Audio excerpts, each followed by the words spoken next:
What's up, guys? The Snowman here, excited to talk some tennis today. It's my 2025 Australian Open draw preview. In this video, I'll take a look at the men's draw, but please check out my women's draw preview as well if you're interested.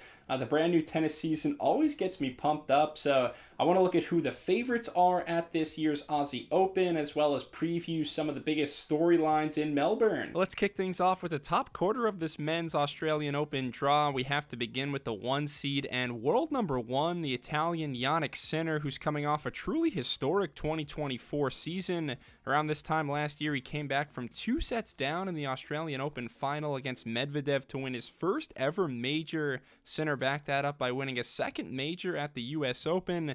All in all, he etched a 73-6 record last season. That's top 10 all-time in terms of highest win percentage for a single season. Only guys like McEnroe, Connors, Federer, and a few others have more impressive marks. So Sinner, the number 1 guy to beat this season, especially on hard court. He's the prohibitive favorite here in Melbourne. First round matchup versus the Chilean Nicolas Jarry. He's a big server, but shouldn't trouble Sinner. I don't see many potential stumbling blocks until the 4th round. Then we have the 18 seed Hubert Hurkacz. Really entertaining first rounder in Berrettini Norrie, 2 former top 8 guys. I like Berrettini there. The 13 seed Holger Rune. If he makes the round of 16, that could be the first real test for Sinner. Rune has a high ceiling, tends to play up to his level of competition.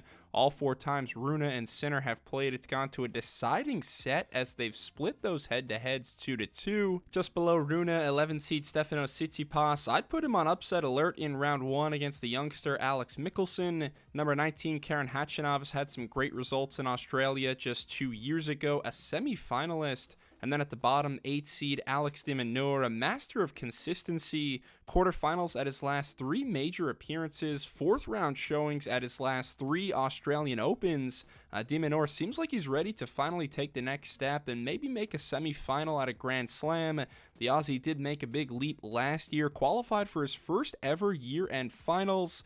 He's recently engaged to WTA pro Katie Boulter, so you got to be thinking the Demon is in a good frame of mind heading into this event. It'd be a tremendous challenge, though, if it was de Minaur Sinner in the quarters. That head-to-head, a whopping 9-0 in favor of Sinner, all but one of those straight-set victories.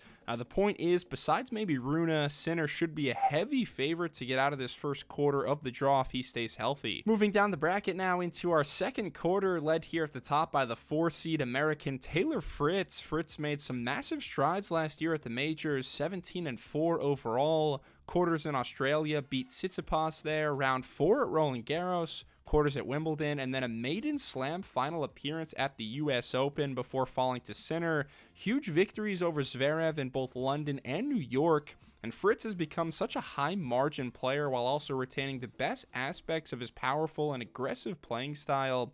To me, he's very likely to make another Final Four at a major this season.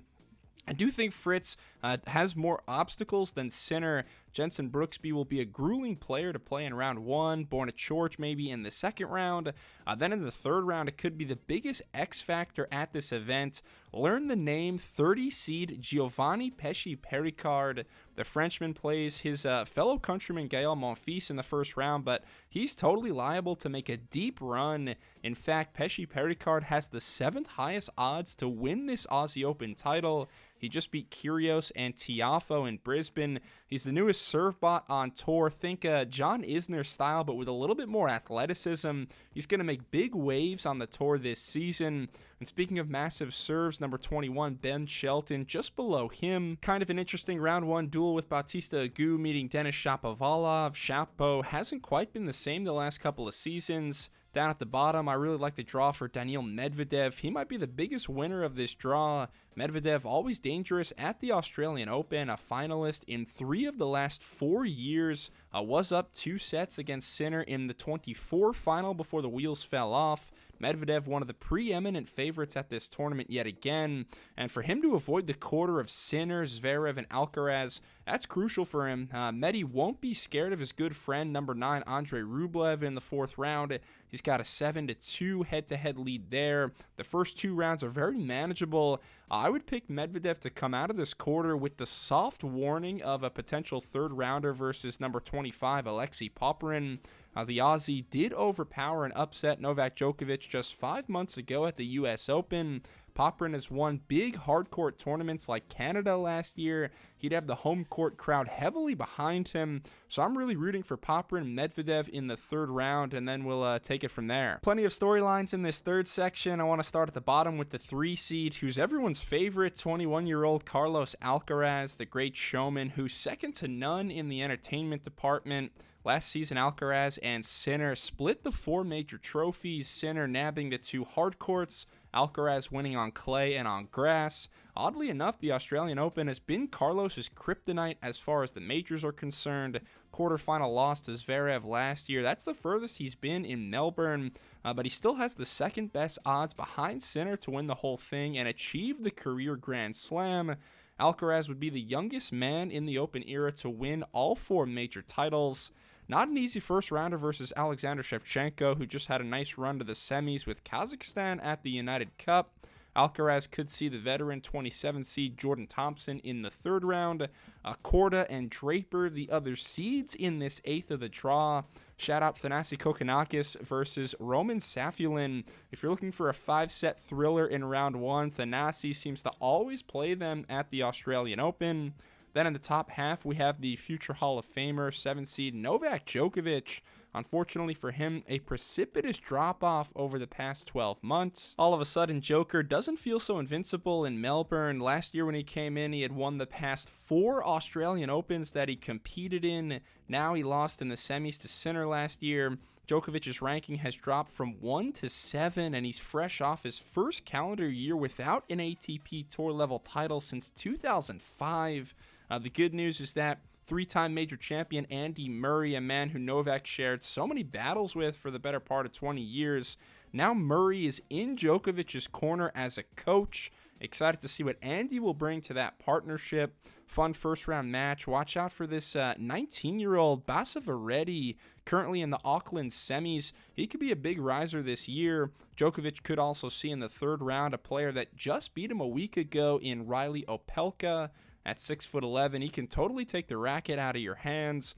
Number 10, Grigor Dimitrov, also in this section. Nice battle of veterans with he and Fognini in the first round. Australia, Dimitrov's best major 4 times, a quarterfinalist or better, but we'll see if we get a Djokovic-Alcaraz meeting in this quarter. That's a matchup that I'm sure all the neutrals would love to see. Novak with a slim 4-3 lead in that head-to-head. Finally, as we pull up the 4th quarter of this men's draw, we see world number 2, Alexander Zverev at the very bottom. His 2024 was so impressive as he reestablished himself as entirely back after that gruesome ankle injury in 2022. Zverev made a second career major final at the French Open, barely losing to Alcaraz in 5 sets there. He did beat Carlos, though, in Australia last year. Rude in Paris. Gone are the days when the German was winless against top 10 opponents at majors. He's been a different player the last 20 months. I feel like he absolutely has to break through and win a major in the next couple years, and Zverev will likely be thrilled with this draw. Luca Pouille in the first round. Yes, he could see the ultimate wild card in Nick Kyrgios in the third round, but Nick has played exactly 1 match since October 2022 before returning last week in Brisbane. I'm mostly concerned about fitness and stamina. Now it's being reported that Kyrgios picked up a slight abdominal injury, so even if Nick plays well the first 2 rounds, I don't really see any chance where he's spry and healthy for a third round tilt versus Zverev.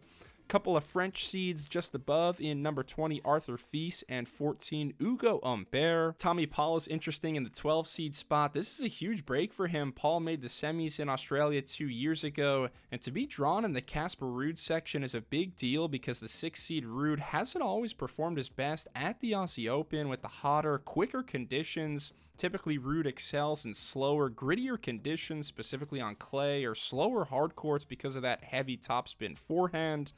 Maybe Auger Aliassime can make the quarters too if he gets his act together, but Paul is a big winner. And then, like I said before, Zverev a substantial winner with the way this shook out.